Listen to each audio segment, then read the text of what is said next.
busy Friday in Washington and in New York to close out this week. Uber shares began trading and trade talks with China ended with no deal. But we begin tonight with the big reversal on Wall Street. It was all because of trade. After a tense start to the day and a 350-point decline on the Dow, President Trump hinted that there was a chance that the tariffs on Chinese goods could be removed. And word that the trade talks themselves will continue soothed some other fears.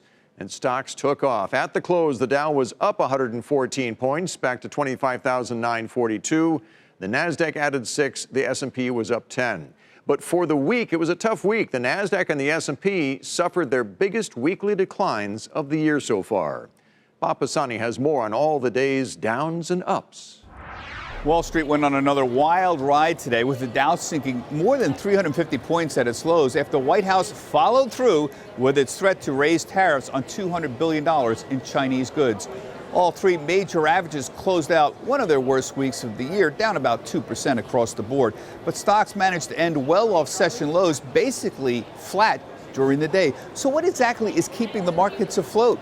The key is the market's refusal to believe that there's going to be a long trade war that would be ruinous for both sides. The market has consistently chosen to cling on to hopes that a trade deal will get done eventually. And they did it again today, rallying after Treasury Secretary Steve Mnuchin said the talks with China were ongoing and constructive. And that was it. And it took another leg higher on a single tweet from the editor of a Chinese news outlet saying trade talks had not broken down and that the two sides agreed to meet again in Beijing in the future. Overall, investors believe that if we end up kicking the can down the road on a trade deal for another month, that's fine. But if the trade wars carry over into the election, then global growth and earnings estimates will seriously have to start coming down. For Nightly Business Report, I'm Bob Pisani at the New York Stock Exchange.